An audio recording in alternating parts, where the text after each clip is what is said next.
Hey there guys, gals, and non-binary pals, and welcome to my random ruminations. Hey, well I'm managing a normal video. Uh, Barely, but we're managing. So on Sunday, my friend Kiwi was out. Hi Kiwi. And she brought me just like the Christmas gift of the year.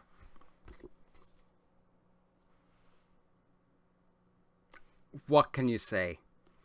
Squirrel Girl, Squirrel Meets World. So, why did I say the gift of the year? I just want to talk about Squirrel Girl in general, okay? Because, first of all, she's not a mutant. She is a something that is different from a normal human, but scientifically distinct from a mutant. I think that had a lot to do with the whole situation between Fox and Disney and ownership of the term mutant, which if you're like me and you kind of were a teen in the 90s, you probably remember a show called Mutant X, which was originally meant to be an X-Men television series, but because of the rights of the term mutant as it pertains to the X-Men meant that they couldn't do that. So instead we ended up with Mutant X, which, by the way, you should go and watch. It really stands up, and it's actually really good fun. I really, really, really love that show. A hell of a lot more than the current crop of mutant stories. I can't even remember the name of the current one. The Gifted, I think. It's so boring, but that's not what we're talking about. This is by way of me kind of talking about the demise of Marvel heroes and Squirrel Girl and that whole genre of things. So, Squirrel Girl is my favorite superhero. Just full stop, point blank, my favorite. She's my favorite because she's kind of nuts, if pun intended. You know, she's a girl who was born with squirrel tail, and she has claws, and she's hyper agile. But that's about it. The only thing that makes her extremely powerful is the fact that she can communicate with squirrels. And there's squirrels everywhere. And squirrels, generally speaking, have huge populations. I mean, okay, in Ireland, the grey squirrels are kind of wiping out the red squirrels, although that's kind of changing around now because the pine martens are coming back, and pine martens will prey on grey squirrel. It's complicated. But over the years, she has beaten Doctor Doom, Thanos, I'm trying to think, Galactus, a demon, by teaching him how to count binary. She is an arch geek, which is a wonderful thing. And the fact that she beats people, I mean, she beat Doc Doom by just overwhelming him with squirrels. Her best friend is named Tippy Toes, or Monkey Joe, depending on which one of them is alive. And she's just fun. And that's one of the things that I love about Squirrel Girl is she's just fun. And it's something that I think is lacking in an awful lot of superhero stuff as of late. And yes, I am including the MCU movies. With the exception of Ant-Man and Guardians of the Galaxy.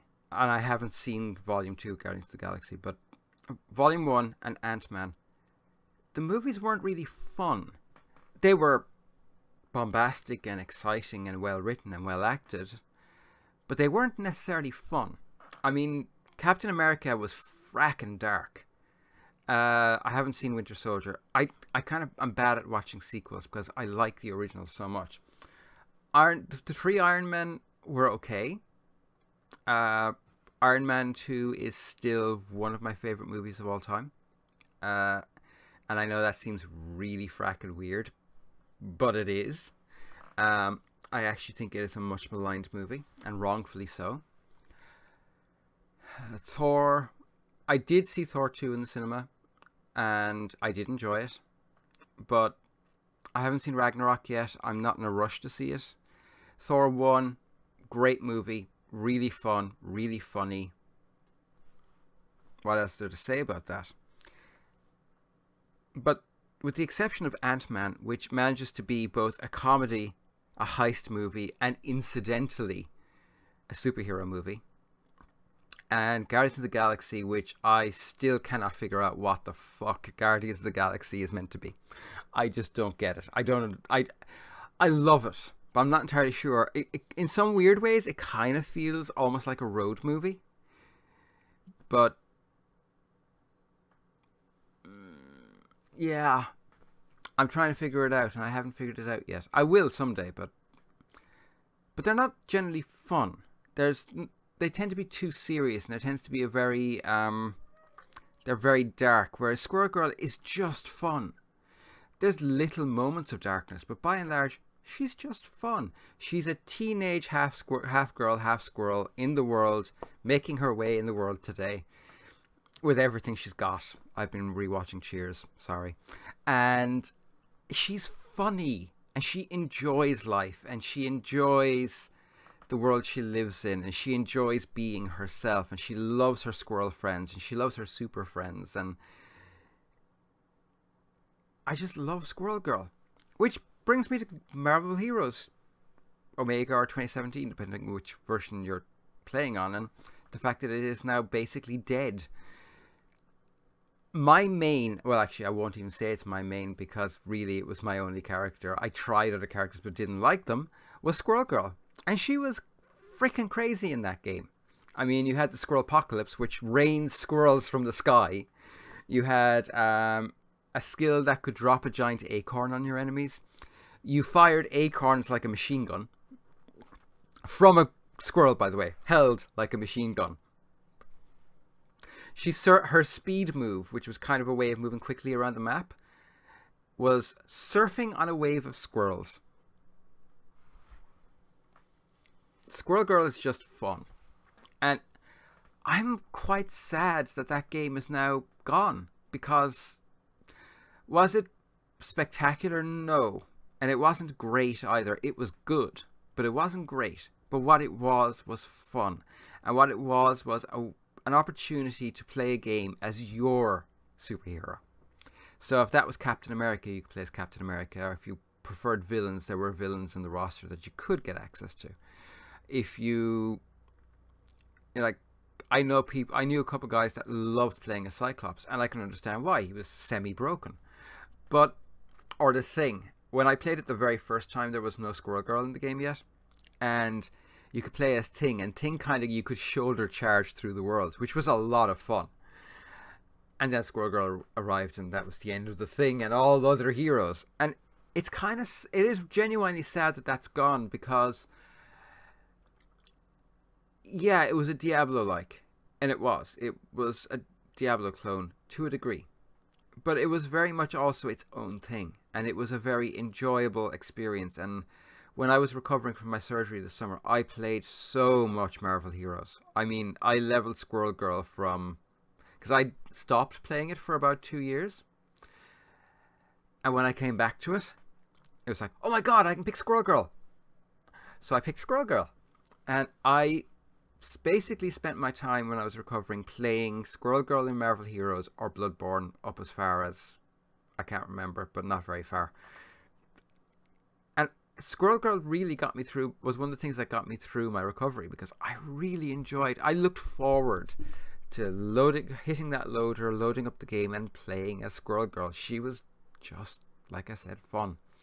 So, I guess what I'm saying is I'm hoping Marvel Heroes will come back in some form and Squirrel Girl will be on the list. And I'm also hoping that we get a Squirrel Girl movie. But I'm hoping that it doesn't fall into the trap of trying to make her serious. She's not serious. She was a character that was created as a spoof, as a satire on overpowered characters who ended up becoming far more than what had been intended. Instead, she is, to my mind, just the most wonderful character that you can point any little girl to and say, look, it's okay to be a geek. And it's okay to like yourself, no matter what your shape, because Squirrel Girl is not a small girl. She's kind of curvaceous, and I'm not going to lie, I kind of like that. So I am hoping we'll get that, and of course she has a Twitter presence, which she will be at, because really, you record a video like this, you're going to at Squirrel Girl. And I'd like to say to Squirrel Girl, if you're watching, that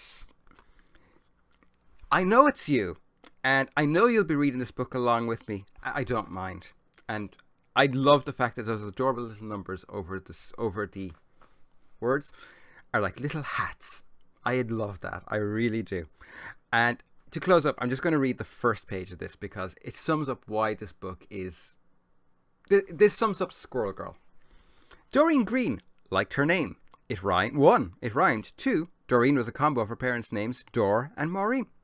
3. Her initials, D and G, are big boat-sweeping letters you could form with a squirrel tail if, for example, you happen to have one, which Doreen totally did. The footnotes. Footnote 1 is, hey, it's me! Hey, that's me! I'll be reading this book along with you if you don't mind. If you do mind, just pretend those adorable little numbers are word hats and ignore these footnotes. And the second one is, 2. It's true. I was totally born with a squirrel tail. How can you not love this character? How? So, yeah, I think I'm going to stop there because I could just keep going all day. I really could. Have a great day. I'll be back again on Thursday with another vlog, which I'm recording immediately after this so that it's done. I'm going to try and get Fallout up tomorrow. No promises, but I'm going to try. Have a great day. Have a squirrely day. Be good. Bye for now.